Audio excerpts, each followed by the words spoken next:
Creo que todos nosotros coincidimos en que vivimos en una época muy especial en muchos sentidos, pero en lo que hace a esta era de las comunicaciones, la forma en la que estamos comunicados con el resto de las personas del mundo, las redes sociales, ¿no es cierto? La información, estamos más informados que nunca y creo que por allí nos hemos acostumbrado, ya lo hemos normalizado en nuestras vidas, es algo normal, lo hemos naturalizado, pero creo que no nos damos cuenta de lo tremendamente privilegiados que somos en ese sentido. Es algo increíble lo que está pasando en nuestros tiempos, la forma en la que nosotros podemos comunicarnos con personas de cualquier lugar del mundo, con el solo hecho de apretar un botón. Algo impensado hace, no sé, 30 años atrás, 40 años atrás, una cosa increíble. Todo eso, como cualquier cosa que nosotros, como pueblo de Dios, llegue a nuestras vidas, a nuestras manos, como todas las cosas pueden ser de mucha bendición, pero también tiene sus riesgos, como todas las cosas en este mundo. Con esto quiero decir de que al mismo tiempo vivimos en una época en la que justamente por causa de estos recursos que tenemos de comunicación, vivimos en una época que al mismo tiempo abundan las voces, tal vez como no lo era quizás en los tiempos en los que se escribió Primera de Juan, en los tiempos bíblicos.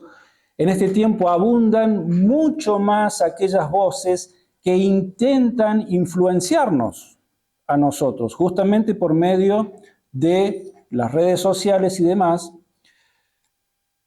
y llegan a nuestras vidas con un sinnúmero de ideas, de propuestas, de filosofías de vida.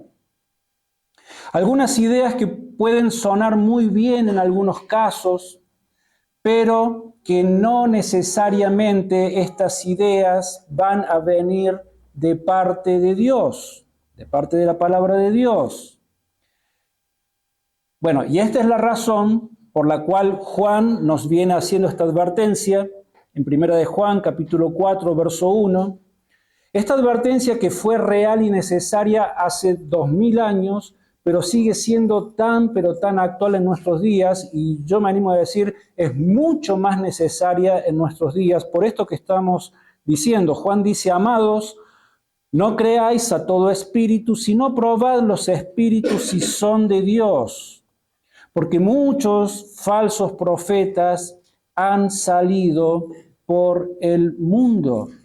Y esta es una advertencia que no solamente tiene aplicación para los falsos profetas, los falsos maestros de la palabra de Dios, que nosotros podemos tal vez interpretarlo solamente a un nivel de liderazgo espiritual, aquellas personas que ocupan un púlpito, una plataforma, lo que fuera para enseñar a los demás, pero esto también abarca a los creyentes de todo tipo.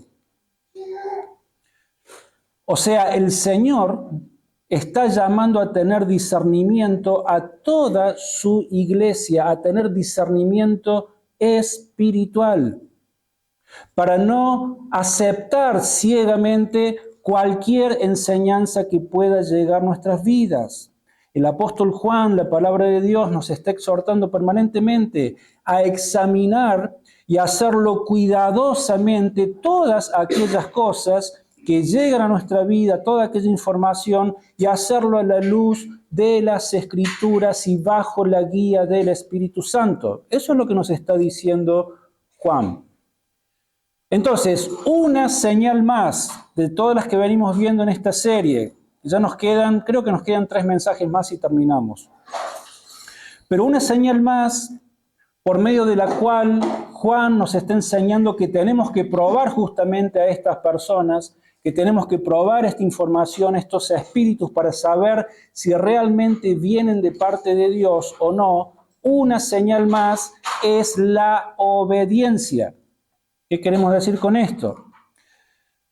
Quiere decir que aquellos que realmente pertenecen al pueblo de Dios, como nos está enseñando Juan también, estos obedecen a los mandamientos de Dios. Vamos allí mismo en Primera de Juan, pero vamos al capítulo 2, que también lo estuvimos leyendo el domingo pasado. Primera de Juan, capítulo 2, verso 4 al 5. Dice el apóstol Juan, el que dice, yo lo conozco, pero no guarda sus mandamientos, el tal es mentiroso y la verdad no está en él. Pero el que guarda su palabra, en ese verdaderamente el amor de Dios se ha perfeccionado. Por esto sabemos que estamos en él. Entonces nosotros ya estuvimos viendo, a partir del domingo pasado, que el Espíritu Santo de Dios nos lleva a obedecer los 4 primeros mandamientos. Y estuvimos hablando de eso. Y si nosotros prestamos atención, los primeros 4 mandamientos tienen que ver con la relación que nosotros tenemos con Dios. Por eso, si se acuerdan, comenzaba diciendo el primero, no tendrás dioses ajenos delante de mí. Primer mandamiento.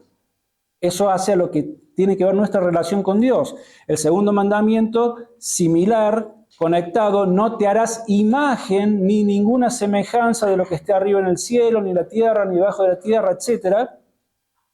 Tercer mandamiento, no tomarás mi nombre en vano. Y el cuarto mandamiento, honrarás el día de reposo, ese día en el que el pueblo de Dios se reúne para descansar físicamente, pero también para hacer memoria de las bondades de Dios sobre nuestras vidas. Entonces allí tenés los primeros 4 mandamientos. Apuntan a lo que debe ser nuestra relación para con Dios, esa relación a la que le llamamos una relación vertical, porque es entre Dios y nosotros, nosotros y Dios. Los 4 primeros mandamientos. Pero también el Espíritu de Dios nos va a llevar a obedecer los 6 restantes mandamientos. Y los 6 restantes mandamientos de la tabla de los 10, a partir del 5.º mandamiento, hablan de lo que debe ser nuestra relación con nuestro prójimo.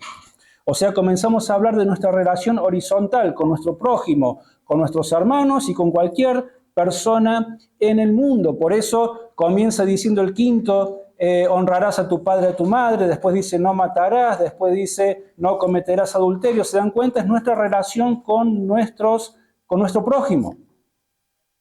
Ahora bien, yo el domingo pasado dije de que hoy íbamos a terminar de ver los últimos 6 mandamientos. ¿Saben qué? Es imposible. No es que les mentí, tenía ese anhelo, pero hoy vamos a alcanzar a ver 3 más y el domingo que viene vamos a terminar de ver los 3 últimos. Entonces, hoy vamos a ver de que el Espíritu de Dios nos lleva a obedecer también el 5.º, el 6.º y el 7.º mandamiento. Para eso vamos a ir de nuevo al libro de Éxodo, capítulo 20. Y allí en el verso 12 nos encontramos con ahora el 5.º mandamiento, que dice, honra a tu padre y a tu madre para que tus días se alarguen en la tierra que Jehová tu Dios te da. Y conviene que comencemos haciéndonos una pregunta. La pregunta es, ¿por qué Dios está poniendo este mandamiento en este lugar? ¿Por qué Dios pone el mandamiento de honrar a tu padre y a tu madre, lo pone en el 5.º lugar y no lo pone en otro lugar que podría ocupar como ocupan el resto de los 6 mandamientos? Es decir, que el 5.º, ¿por qué ahí no dice no robarás? ¿Por qué el 5.º no dice no matarás o cualquiera de los otros? ¿Por qué está allí este mandamiento? Y Dios, como todo lo que Dios hace, como todo lo que Dios dice, nada lo hace al azar, nada lo hace por casualidad, sino que Dios tiene un propósito, y el propósito es de que este mandamiento en este lugar es la base del resto de los mandamientos que tienen que ver con nuestra relación con nuestro prójimo. ¿Por qué? Porque si una persona no ha aprendido a honrar a su padre y a su madre, no va a respetar el resto de los mandamientos. Alguien que no honra a su padre y a su madre, no esperemos que obedezca el resto. No esperemos que esa persona obedezca o respete a las autoridades. No esperemos que esa persona vaya a poder tener un trato honesto y genuino con el resto de las personas. Y todo esto comienza ¿en dónde? En casa. Por eso apunta a los hijos, a la obediencia de los hijos y a la honra que los hijos les deben a sus padres. Esta es la voluntad de Dios, entonces, es que los hijos honren a los padres. Entonces, esto al mismo tiempo implica de que Dios ha delegado autoridad en los padres y los hijos deben entender que deben respetar la autoridad de sus padres sobre sus vidas. Ahora bien, esto no significa, porque a veces estas cosas se tergiversan, esto no significa de que los padres tengan derecho a hacer abuso de esta autoridad que Dios les ha dado sobre sus hijos. Porque al final aquellos padres que hacen abuso de esta autoridad, lo que van a producir en el corazón de sus hijos es tarde o temprano un estado de rebeldía contra ellos. Y mientras son chicos, los van a poder controlar, los van a poder dominar, pero los chicos crecen. Y en algún momento esos chicos que han estado bajo un régimen demasiado autoritativo, estricto, algo que está fuera de lo que es la voluntad de Dios para el trato, para la crianza de los padres para con los hijos, esos chicos en algún momento van a crecer. Y en algún momento esos chicos van a tener la misma o más fuerza física que los padres y también van a desarrollar un carácter más fuerte que el que tuvieron sus padres, y en ese momento se va a manifestar esa rebeldía, y en ese momento también lo que va a pasar es de que se va a estar quebrantando este sagrado mandamiento porque los hijos ya no están honrando a sus padres como Dios dice que deben honrarlos. Pero Dios dice de que los hijos deben honrar a los padres, y cuando esta autoridad que Dios le ha delegado a los padres se hace dentro de un marco de respeto, se hace dentro de un marco de amor, pues entonces los hijos allí ya no tienen excusas para no obedecer a sus padres. Miren, vamos a ver de que este mandamiento, esta exhortación, no está solamente en los 10 mandamientos, sino que lo vemos en muchas partes. Pero, por ejemplo, vamos a Proverbios, capítulo 1, verso 8.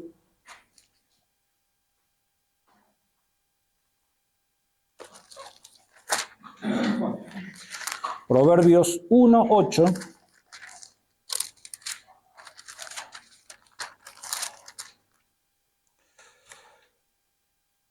Dice: escucha, hijo mío, la instrucción de tu padre y no abandones la enseñanza de tu madre. Está diciendo lo mismo que dice el mandamiento. Vamos a la carta de Pablo a los Efesios, capítulo 6. Y allí Pablo vuelve a tratar el tema de la honra que los hijos deben a sus padres. Efesios capítulo 6, verso 1 al 4, y comienza diciendo: hijos, obedeced en el Señor a vuestros padres, porque esto es justo. Y fíjense cómo cita directamente Éxodo 20:12. Dice: honra a tu padre y a tu madre, que es el primer mandamiento con promesa, para que te vaya bien y seas de larga vida sobre la tierra. Y vosotros, padres, no provoquéis a ira a vuestros hijos, sino criadlos en disciplina y amonestación del Señor. Bueno, hace referencia a la relación de los esclavos con los patrones, pero a partir del verso 6 continúa diciendo, a partir del verso 7, dice, servid de buena voluntad como el Señor y no a los hombres, sabiendo que el bien que cada uno haga, ese recibirá del Señor, sea siervo, sea libre. Bueno, entonces era hasta el 4 nomás. Bueno, sí, el resto no era hasta el 4. Pero bueno, al igual que ocurrió con los mandamientos que vimos el domingo pasado, no tenemos tiempo de explayarnos demasiados en cada uno de ellos, sino nos tendría que llevar mínimo un domingo cada mandamiento. Estamos haciendo otra vez un vuelo de pájaros sobre cada uno de ellos, pero viene bien de que recordemos de qué se trata cada uno de estos mandamientos. Pero vemos entonces que el mandamiento, la exhortación, no está solamente en los 10 mandamientos, sino que lo encontramos en otras partes del Antiguo Testamento. Se sigue sosteniendo el mandamiento en el Nuevo Testamento, porque Pablo está haciendo referencia a eso. Podríamos ver un pasaje donde Jesús está hablando de honrar a los padres, no lo vamos a ver ahora, pero está en el Evangelio de Mateo. Pero ahora bien, que los hijos respeten y obedezcan a sus padres no es al mismo tiempo, no es responsabilidad absoluta de los hijos. Es un mandamiento que está dirigido directamente a los hijos, pero no es responsabilidad absoluta de ellos, porque los hijos en algún momento son pequeñitos, son niños, después crecen, pero esos niños lo que necesitan es ver no solamente la exhortación verbal de parte del padre, sino que necesitan ver en sus padres el ejemplo. O sea, que respalden lo que ellos están diciendo con su vida, que ellos puedan demostrar que tienen autoridad moral y ética y hasta espiritual para poder pedir esto de sus hijos. Porque muchas veces son los padres los culpables de que sus hijos quebranten el santo mandamiento de Dios. Porque un padre no puede exigir a su hijo de que cumpla con este mandamiento cuando él mismo no está honrando a sus propios padres. ¿Con qué autoridad moral le vas a pedir a tus hijos que te honren, que te respetes, si ellos no están viendo que su papá está haciendo eso con sus abuelos? Por ejemplo, si los padres están quebrantando este o cualquier otro mandamiento de la palabra de Dios, pues entonces no hay autoridad moral para pedirle a sus hijos absolutamente nada, y entonces es allí donde el padre se convierte en el responsable de que su hijo no esté obedeciendo a Dios. Entonces, si yo como padre no respeto a mis padres, no puedo pedir que mis hijos me respeten. Si yo no respeto a las autoridades civiles cuando salgo a la calle, no respeto, el semáforo, no respeto al policía de tránsito, no respeto a ningún tipo de autoridad, no puedo pedirle a mi hijo después de que él haga lo mismo conmigo o también con ese tipo de autoridades. Si en casa la esposa no respeta a su marido, o al revés, si el marido no respeta a su esposa, entonces no tenemos derecho a pedir de que nuestros hijos nos respeten a nosotros también. No tenemos derecho tampoco a decirles de que ellos hagan lo mismo cuando ellos formen su familia, etc. Y así vemos cómo el efecto destructor de este pecado se puede ir transmitiendo generación tras generación tras generación por causa de un mal ejemplo, de una mala influencia sobre ellos. Otra vez en la carta que Pablo, pero ahora le escribe a los Colosenses, está ahí cerquita de Efesios, después sigue Filipenses, después sigue Colosenses, capítulo 3, verso 18 al 25.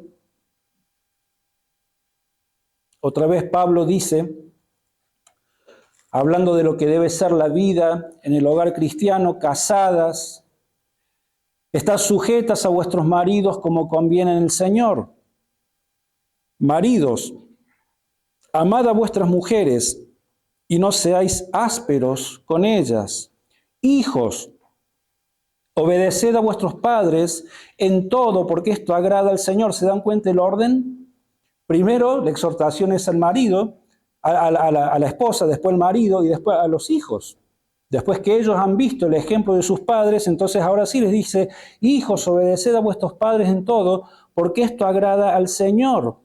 Padres, no exasperéis a vuestros hijos para que no se desalienten. Bueno, otra vez se exhorta a los esclavos. Y al final, el 24 dice, sabiendo que del Señor recibiréis la recompensa de la herencia, porque a Cristo el Señor servís, pero el que actúa con injusticia recibirá la injusticia que haya cometido, porque no hay acepción de personas. Entonces, es responsabilidad tanto de los padres como de los hijos obedecer este mandamiento, pero los hijos al mismo tiempo deben entender de que cuando los hijos desobedecen a sus padres, están desobedeciendo en primera instancia a Dios. A Dios. Pero bueno, la obediencia a este mandamiento es otra evidencia de lo que el Espíritu de Dios genera en aquellos que verdaderamente pertenecen al Señor. Bueno, hasta aquí por ahora con el quinto mandamiento. Pasemos al sexto mandamiento, Éxodo capítulo 20, verso 13.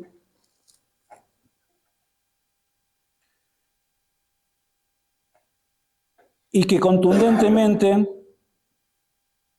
dice, no matarás. No matarás. ¿Por qué dice eso este mandamiento? Porque Dios quiere que entendamos de que ante sus ojos, ante los ojos de Dios, absolutamente toda vida humano, todo ser humano, la vida del ser humano es absolutamente preciosa ante los ojos de Dios. Y lo que Dios está haciendo en este mandamiento es decir de que debemos proteger la vida de las personas. Por eso dice, no matarás. ¿Por qué? Vamos yendo a Génesis capítulo 9, por favor, para que entendamos el por qué Dios valora tanto, pero tanto la vida de cada ser humano que Él ha creado. Y esto es sencillamente porque el ser humano es el único ser de toda la creación que lleva, ¿qué cosa? Lleva la imagen y la semejanza de Dios en sí. No tenemos tiempo ahora de entrar a hablar en detalles qué es lo que implica esto, pero estamos hablando de algo que es sumamente importante. El ser humano es el único ser quien ha sido creado y que lleva la imagen y la semejanza de Dios. Y es por esto de que Dios en este pasaje que vamos a leer en Génesis capítulo 9, versos 5 al 6, Dios advierte de que todo homicidio habrá de ser vengado por Él. Génesis capítulo 9, versos 5 al 6 dice, porque ciertamente demandaré la sangre de vuestras vidas, de manos de todo animal la demandaré, y de manos del hombre. A cada hombre demandaré la vida de su prójimo. El que derrame la sangre de un hombre por otro hombre, su sangre será derramada, porque a imagen de Dios es hecho el hombre. Esa es la razón. Dios dice, yo voy a demandar la sangre, la vida de aquellos que asesinen a otros, la voy a demandar de sus manos, porque esa persona que mató a otra ha matado a alguien que ha sido hecha a imagen y semejanza de Dios. ¿Saben qué es lo que estamos viendo acá? En una época sumamente temprana de la historia humana, porque estamos retrocediendo allá a Génesis, lo que estamos viendo es de que Dios está instituyendo la pena de muerte. Atentar contra la imagen y semejanza de Dios demanda la pena más alta por parte de Dios, y es la pena de muerte. Dios dice, si una persona mata a otra que es inocente, esa persona que mató debe morir. Es lo que está diciendo Génesis 9, 5 al 6. Entonces, quienes pertenecen al pueblo de Dios, obviamente, no estamos de acuerdo cuando se le quita la vida a personas que son inocentes. Pero aquellos que sí son culpables de homicidio, ellos sí deben recibir su sentencia, ahora no por mano propia. No estamos hablando de venganza por mano propia, sino que esta venganza que Dios ejecuta, Él lo hace por medio de las autoridades que Él ha designado para que se ocupen de esto. Y esta autoridad es el gobierno civil. Por eso existen los gobiernos civiles. El gobierno civil no es un invento de los hombres, es una institución divina. Junto con la familia, junto con la iglesia, son las tres instituciones que han sido establecidas por Dios. Miren, vamos a Romanos capítulo 13. Romanos capítulo 13, verso 1 al 4.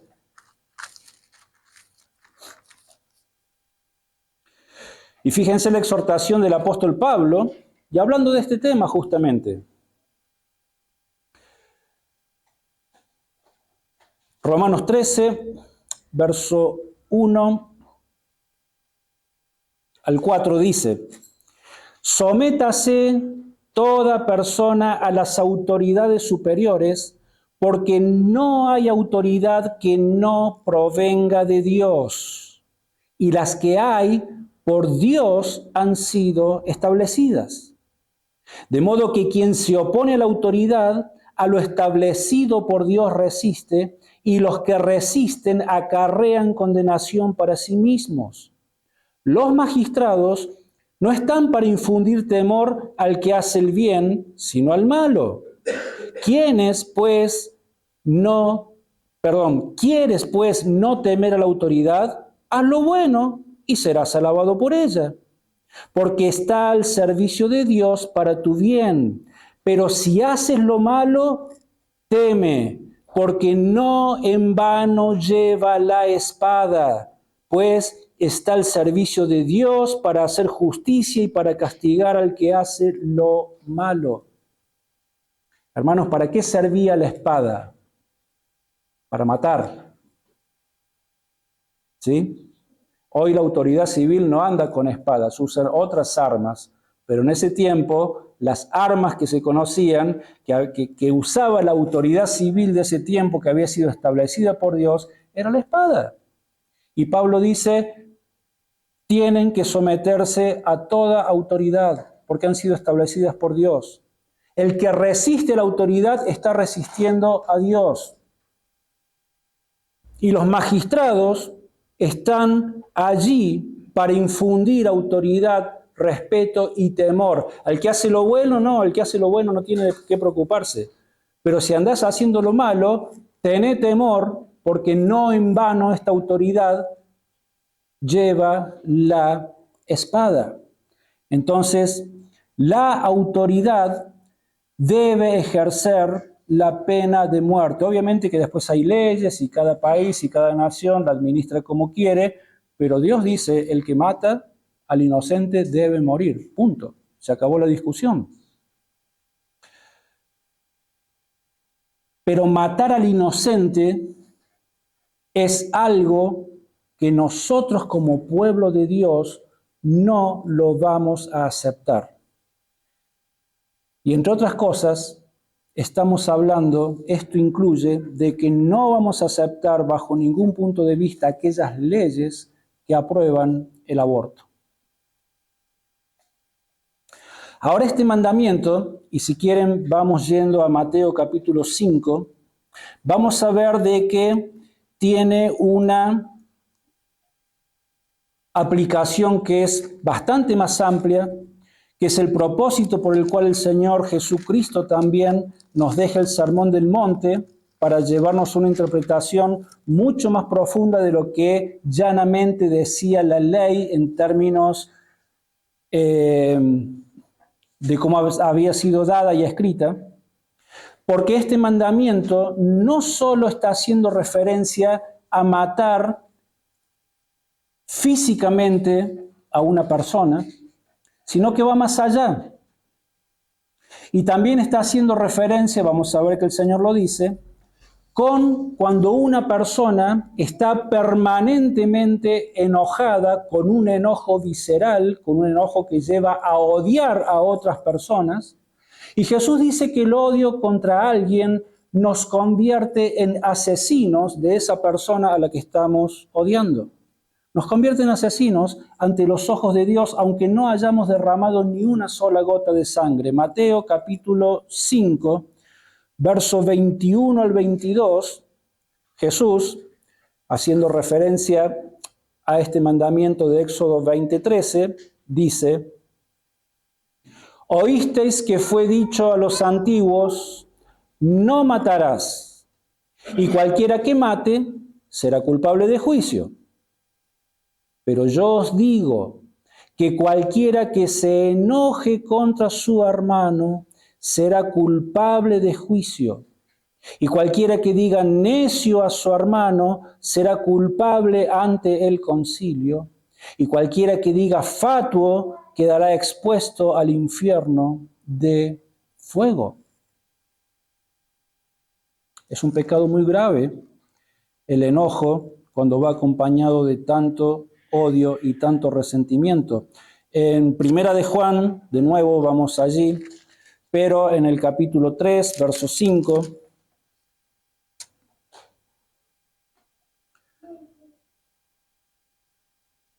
verso 15, perdón.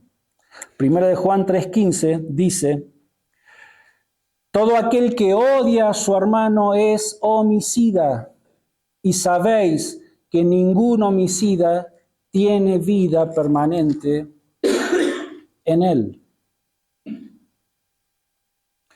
Ahora, cuando una persona, habiéndose reconocida pecadora, como la palabra de Dios lo dice, y esa persona entendió de que su situación eterna ante Dios era la condenación eterna por causa de haber cometido esto y tantos otros pecados, pero esa persona escucha el Evangelio, escucha que en Cristo tiene perdón de pecados y esa persona se arrepiente genuinamente, lo que venimos diciendo. Es de lo que nos está hablando Juan, es la obra del Espíritu Santo en esa persona que se arrepintió, que creyó en Cristo, que ahora ha sido perdonada, que ahora ha sido habitada por la persona del Espíritu Santo de Dios en su ser, pues lo que el Espíritu Santo comienza a hacer es una obra santificadora en la persona.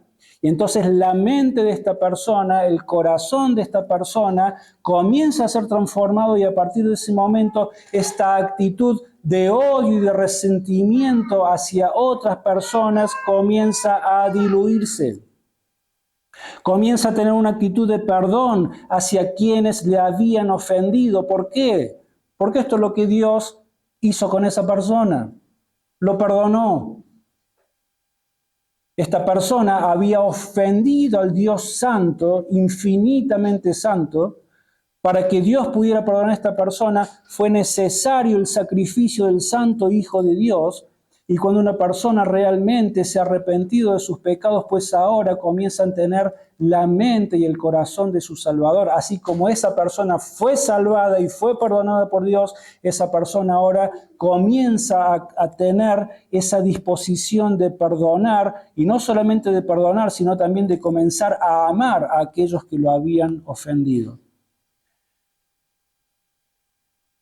Romanos capítulo 13, verso 8 al 10, hoy vamos a leer bastante Biblia. Pero todos los mandamientos de Dios que hacen referencia a nuestras relaciones con los demás se resumen en esto que Pablo dice de una manera pero tan magistral, como es toda la carta a los romanos. Romanos capítulo 13, verso 8 al 10, Pablo dice: no debáis a nadie nada, sino el amaros unos a otros, pues el que ama al prójimo ha cumplido la ley. ¿Por qué? No adulterarás, no matarás, no hurtarás, no darás falso testimonio, no codiciarás, y cualquier otro mandamiento en esta sentencia se resume: amarás a tu prójimo como a ti mismo. El amor no hace mal al prójimo, así que el cumplimiento de la ley es el amor.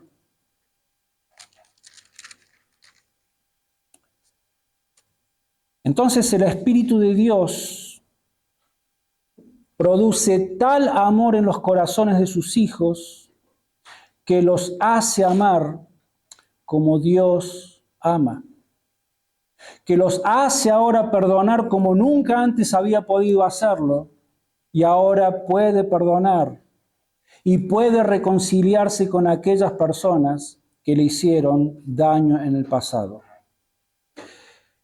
En definitiva, mediante la obediencia de este mandamiento, no matarás, lo que estamos haciendo es respetar la vida de nuestro prójimo.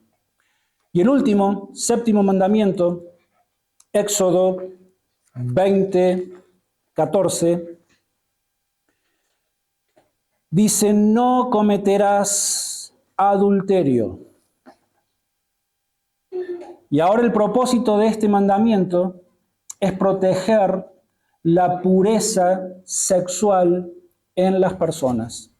Es proteger la pureza en el matrimonio y en la familia.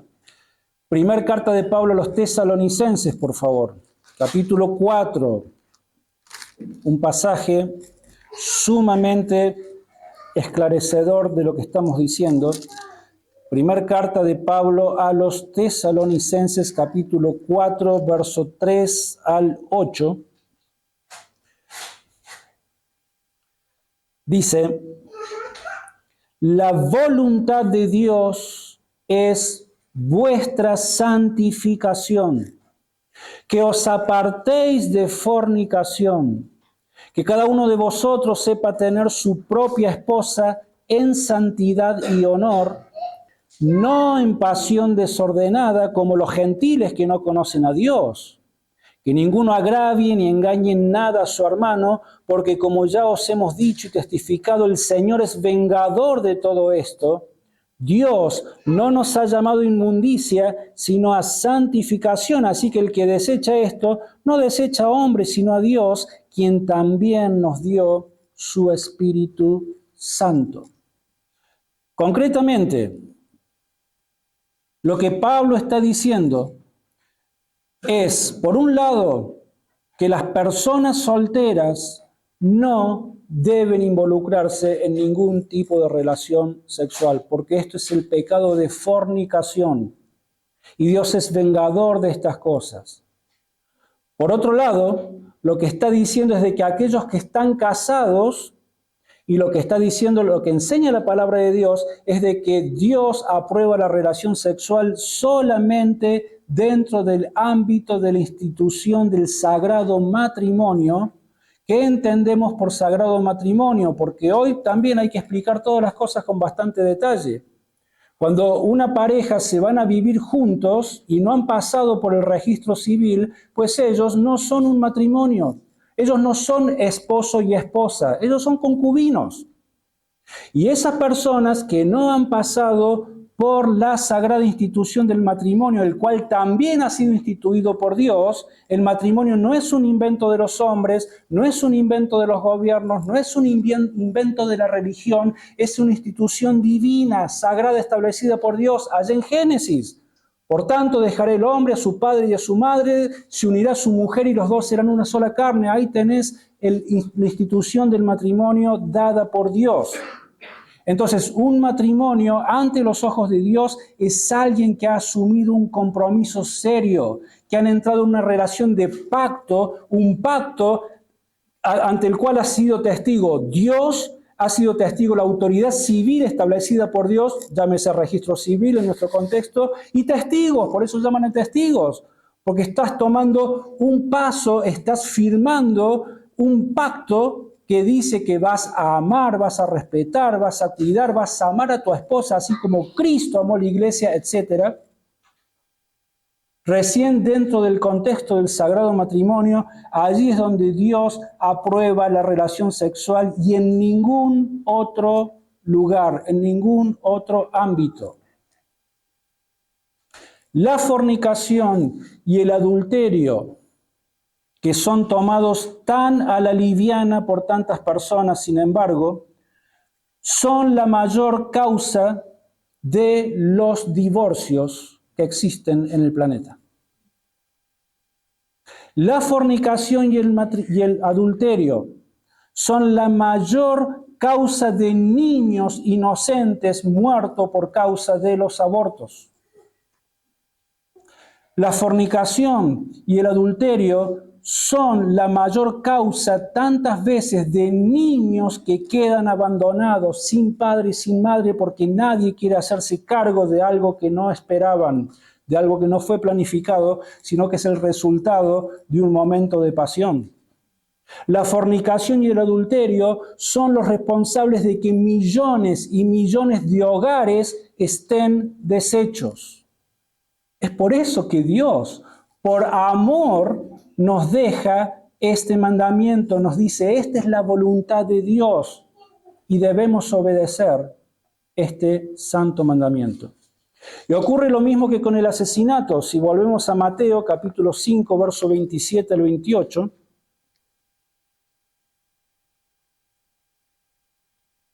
Mateo capítulo 5, verso 27 al 28, Jesús lo lleva a una dimensión que va mucho más allá de la relación carnal meramente, sino que Jesús dice, oísteis que fue dicho, no cometerás adulterio. Eso es lo que dice el séptimo mandamiento, dice el Señor. Pero yo os digo que cualquiera que mira a una mujer para codiciarla, ya cometió adulterio en su corazón. Hermanos, ¿cuánta necesidad del Evangelio tiene el mundo? Esto nos muestra cuán necesario es el perdón de Dios por medio del Evangelio del Señor Jesucristo para aquellas personas que necesitan recibir el perdón de Dios, pero también la presencia del Espíritu Santo de Dios en sus vidas.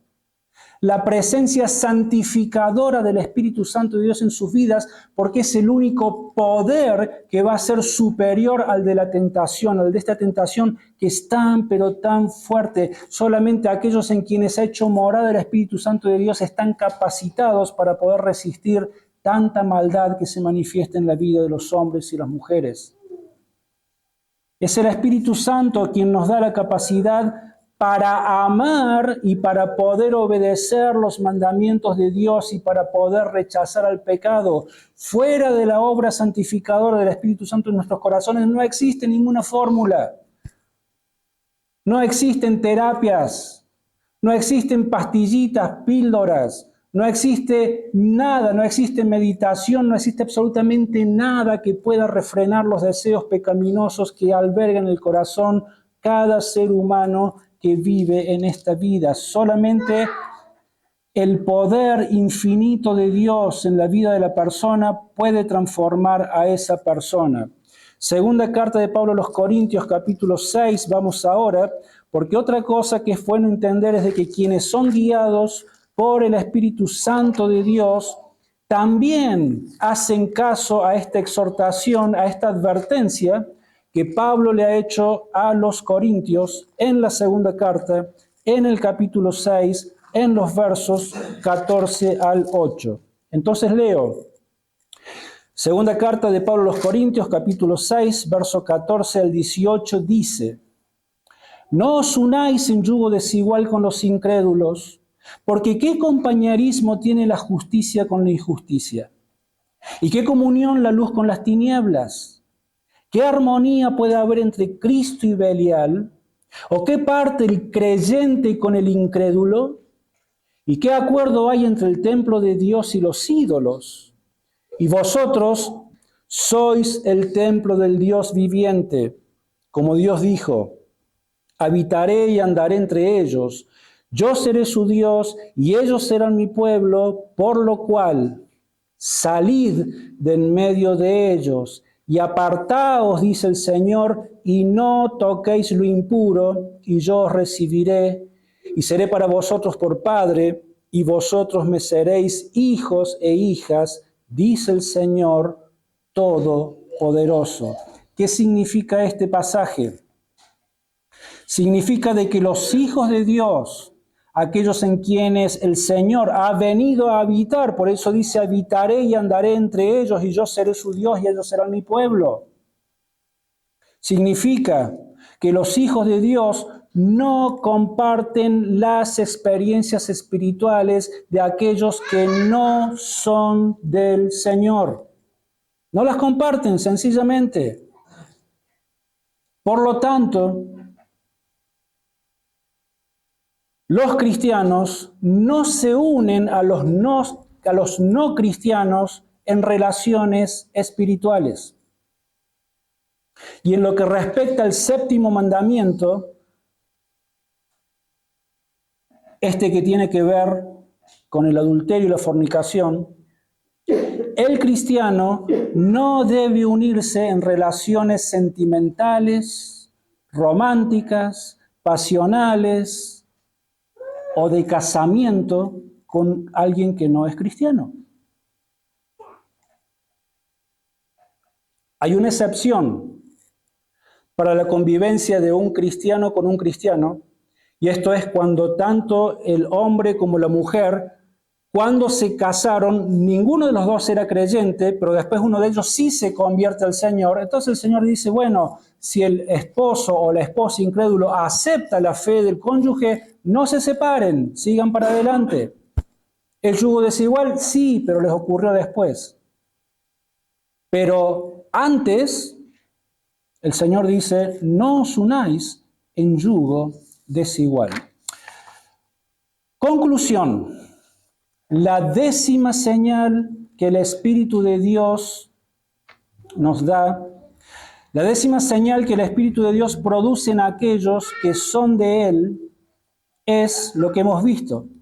Es de que estas personas obedecen el quinto, el sexto y el séptimo mandamiento. Es decir, aquellos que son guiados realmente por el Espíritu de Dios, honran a sus padres, respetan el valor de la vida humana y son puros en sus prácticas sexuales.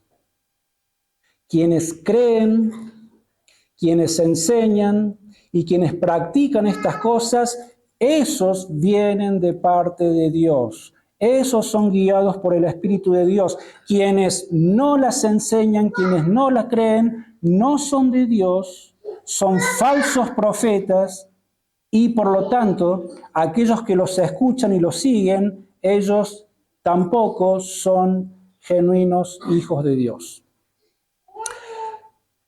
Por eso Juan dice, el que dice, yo lo conozco y no guarda sus mandamientos, el tal es mentiroso. Y la verdad no está en él. Pero el que guarda su palabra, en este verdaderamente el amor de Dios se ha perfeccionado. Por esto sabemos que estamos en él. Señor, te damos gracias una vez más por tu bendita palabra que trae tanta claridad a nuestras vidas. Señor, gracias por tu salvación, gracias por tu obra santificadora en nuestras vidas y corazones. Ayúdanos, Señor, a poder seguir caminando en el centro de tu voluntad. Y ayúdanos, Señor, también a ser fieles testigos de estas verdades que es la única. En medio de un mundo en el que hay tantas y tantas voces que no vienen de parte tuya, que están trayendo miseria y destrucción a la humanidad, ayúdanos como iglesia del Señor Jesucristo a ser fieles testigos de estas verdades que pueden traer vida y vida en abundancia para la vida de las personas. Te damos gracias, oramos en el precioso nombre del Señor Jesucristo. Amén. Señor, mi redentor y roca, gran tesoro de mi corazón, mi Dios, como tú no hay otro, solo en ti hay gozo y salvación. Tu amor más alto que los cielos y tu gracia más honda que el mar. Tu ley es mi sabiduría, bien mayor y mi necesidad.